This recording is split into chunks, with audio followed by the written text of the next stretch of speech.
രണ്ട് പ്രധാനപ്പെട്ട വിവരങ്ങളാണ് ഈ അന്വേഷണ സംഘം അന്വേഷിക്കുന്നത്. ഒന്നാമത്തേത് ആർഎസ്എസ് കാര്യവാഹ് രാജേഷിന്റെ കൊലപാതകവും അതുമായി ബന്ധപ്പെട്ട വിവരങ്ങൾ.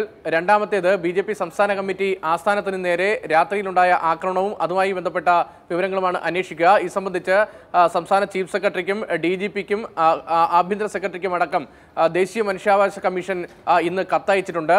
ദേശീയ മനുഷ്യാവകാശ കമ്മീഷന്റെ പോലീസ് ഉദ്യോഗസ്ഥർ ഉൾപ്പെട്ട അന്വേഷണ സംഘമാണ് നാളെ കേരളത്തിലേക്ക് എത്തുന്നത്. 4 ദിവസം തലസ്ഥാനത്ത് ഈ അന്വേഷണ സംഘം തുടർന്ന് അന്വേഷണം നടത്തും.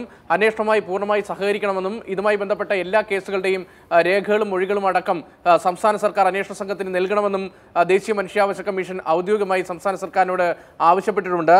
പ്രധാനമായും RSS പ്രവർത്തകന്റെ കൊലപാതകവുമായി ബന്ധപ്പെട്ട് അന്ന് അദ്ദേഹം നൽകിയ മരണമൊഴി, ഒപ്പം അന്ന് ചികിത്സിച്ച ഡോക്ടർമാരുടെ മൊഴി, പോസ്റ്റ്മോർട്ടം റിപ്പോർട്ട് ഉൾപ്പെടെയുള്ളവ ഹാജരാക്കണമെന്ന് നിർദ്ദേശം നൽകിയിട്ടുണ്ട്. ഈ സംഭവവുമായി ബന്ധപ്പെട്ട സാക്ഷികളടക്കമുള്ള ആളുകളിൽ നിന്നും ഈ ദേശീയ മനുഷ്യാവകാശ കമ്മീഷന്റെ പോലീസ് സംഘം വിവരങ്ങൾ ശേഖരിക്കുമെന്നും ഈ കത്തിൽ കൃത്യമായി തന്നെ സൂചിപ്പിക്കുന്നുണ്ട്. മാത്രമല്ല, രണ്ടാമതായി BJP സംസ്ഥാന കമ്മിറ്റി ആസ്ഥാനത്തിന് നേരെ നടന്ന ആക്രമണവുമായി ബന്ധപ്പെട്ടുള്ള മൊഴികൾ ഉൾപ്പെടെ ഈ സംഘത്തിന് കൈമാറണമെന്ന് നിർദ്ദേശം നൽകിയിട്ടുണ്ട്. അതിനൊപ്പം അന്ന് ഡ്യൂട്ടിയിലുണ്ടായിരുന്ന പോലീസ് ഉദ്യോഗസ്ഥരും ഈ അന്വേഷണ സംഘത്തിന് മുന്നിൽ ഹാജരായി മൊഴി നൽകേണ്ടി വരും. ഇവരിൽ നിന്ന് ആ സംഭവവുമായി ബന്ധപ്പെട്ട കൂടുതൽ വിവരങ്ങൾ ഈ സംഘം ശേഖരിക്കുമെന്നും സംസ്ഥാന സർക്കാരിന് ഔദ്യോഗികമായി അയച്ച കത്തിൽ ദേശീയ മനുഷ്യാവകാശ കമ്മീഷൻ ചൂണ്ടിക്കാണിക്കുന്നുണ്ട്. DCP IR കൂർലോസ് ഉൾപ്പെട്ട സംഘമാണ് ഇവിടെ എത്തുന്നത്.